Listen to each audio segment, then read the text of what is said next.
Good afternoon, everyone, and welcome to Stock Market Today. It's Alyssa Corum and Ed Carson here. And Ed, why don't you give us a quick rundown of what we're going to be talking about today? Well, we're going to be talking about the stock market action, but first we're also going to talk about Facebook, Advanced Micro Devices, and Silicon Motion, three leading stocks that broke past buy points today. But that happened during the morning and early afternoon, and then the market really did not have a great finish. Yeah, that's right. So let's take a look at the Qs here, the ETF that tracks the Nasdaq 100. We saw the Nasdaq close down about 0.5%, the S&P 500 down over 1%, as well as the Dow down about 1.6% today, Ed. And it's interesting what seemed to lift the stock market yesterday, Moderna and vaccine hopes. Now, Moderna-related news weighing on the market towards the end of the session.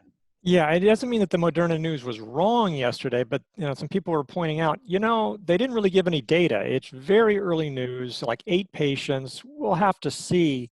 Moderna did send that news out, and then they were able to sell $1 billion worth of stock, so they got what they wanted. But for the stock market's perspective, obviously, if you get a vaccine relatively quickly, we can open up the economy, and all these real-world economy stocks had such a good day yesterday. Really, that's why the Dow and S&P outperformed the Nasdaq. Today, those suffered more. The Nasdaq, not as much. The Nasdaq, as you said, about 0.5 percentage point, still doing relatively well. Then we just have to be, we have to keep our, optimism tempered. It's like, wow, we want to see good news. We want this crisis over so we can get out of the house, so we don't get sick, so the market goes up. Everybody gets jobs, but we have to just remember that it may not. Yeah, and definitely important to take things day by day because, as we've been saying, there's a bit of seemingly a disconnect between the negativity that we're seeing in the job losses in the retail world and coronavirus related illnesses and death and the huge stock market gains that we're seeing. So you definitely have to take a look at that market action day by day, and we're definitely going in depth into that on IBD Live, this show, and all of our articles across investors.com, so you can definitely stay in step with the market and look past that noise. But let's take a look at some individual stocks. Ed, you mentioned Facebook, so that one's first on tap here today, gaining about 1.7% in above average turnover. Nice to see that relative strength line hitting a new high, even though the stock has yet to hit new price highs. Yeah, it's been doing that for the last several days. It's been doing really well. That blue dot, those are great stocks to look at. And the stock cleared a little handle here. You can see that's not really registering because it just didn't register on this consolidation, but it's definitely appropriate. The volume was quite strong, actually, above average. That's been a problem for some breakouts recently, but not here. So that was nice. I mean, people are using Facebook and Instagram a lot while they're shut in their homes. The question is whether or not their advertising comes back. In the earnings report, which wasn't the greatest report, they said that ads were stabilizing in April. With all these other signs picking up, maybe, I think people are expecting that advertising is getting even better. And one reason why the market's going up is you have things like market cap of this one. This one's, $800 billion, $600 billion, and you have these $1 trillion stocks that are still rising, and these real economy stocks that have much smaller market caps, not as much. But, this one is, you can understand why this stock has been doing so well. Yeah, so definitely one to keep on your watch list with this breakout today. And next, let's take a look at AMD in the chip space. I think, comparatively to when you compare it to NVIDIA, we've seen just stellar gains from that name. And while this one has been holding up really well, it didn't suffer too much during the crash. We've just kind of been waiting for this one to break out. It's tried to do so a couple of times and cleared an aggressive entry today, at least intraday. Yeah, it cleared at least one buy point and closed above it. There's a trend line that you can draw down in the handle. It sort of got above that area, so that is an aggressive entry.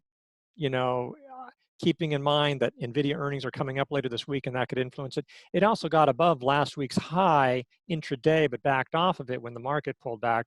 That was sort of another positive sign. Obviously couldn't hold that. Yeah, as you're saying, it isn't the leader in its group. I mean, it's doing fine and maybe it'll come back, but after its earnings report, and it gave sort of, somewhat weak sales guidance, NVIDIA, Inphi, Monolithic Power, some of these other stocks, Mm. data center chip stocks have outperformed AMD, but that doesn't mean it can't turn around. It's definitely one to watch. If you're an aggressive trader, you can buy it here. But there are risks involved in doing it before it gets past its traditional handle buy point of 58.73. Yeah, definitely. And that's also a very good point about NVIDIA earnings. Sometimes we do see stocks move in tandem with their peers on earnings reports. So potentially that could be a catalyst. We'll just have to wait and see. But last but not least, let's take a look at Silicon Motion, ticker SIMO. A huge gain today with some powerful volume behind it, Ed, up about 8.5%. And the relative strength line here also hitting a new high before the stock is hitting those new price highs. So always like to see that relative strength on a breakout. Yeah, and that volume was incredible. It was the strongest since last October, and that volume from months ago was on earnings. So honestly, I couldn't see any real news. This is a company that makes controllers for NAND memory, sort of flash memory, and it can be hot and cold because memory chip industry is sort of ups and down, very cyclical. But it's doing Mhm. well right now, very powerful. And this is actually one of the things I really like about, and just to toot IBD's horn, is that yes, it's easy enough to look at Facebook or advanced micro devices. People are going to pay attention to those big names, but this is a growth stock that it's a little smaller. You're not going to always pay attention to, but it's definitely been on our radar, and we've written about it in the last few weeks as it was coming up, and obviously we're writing about it today, as you said, stock of the day. Yep. Stock of the day today. You can check out our article at investors.com.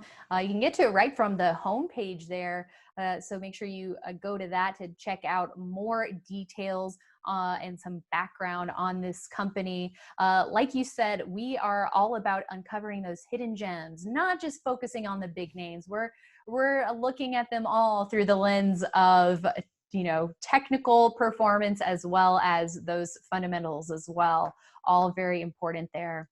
But that is it for today, everyone. Thank you so much for joining us, and you can be sure that the conversation will continue tomorrow morning on IBD Live, and that's our daily morning live stream, Ed. That's right. We were going through all sorts of stocks. We went through all of these stocks you mentioned today as they were moving or flirting with those buy points. And so it's a great way. We analyze these breakouts and talk about the stocks, other stocks setting up. It's just a great way to really get analysis on the pulse on the market and the top stocks. Yep, that is right. And you can check out the live stream at investors.com/IBD Live if you haven't checked it out yet. And we hope to see you there. Also, a quick reminder that these conversations are for educational and informational purposes only. So make sure to do your own research. And a great place to do that research is at investors.com. Until tomorrow, this is it for Alyssa Corum and Ed Carson. We'll see you back here next time.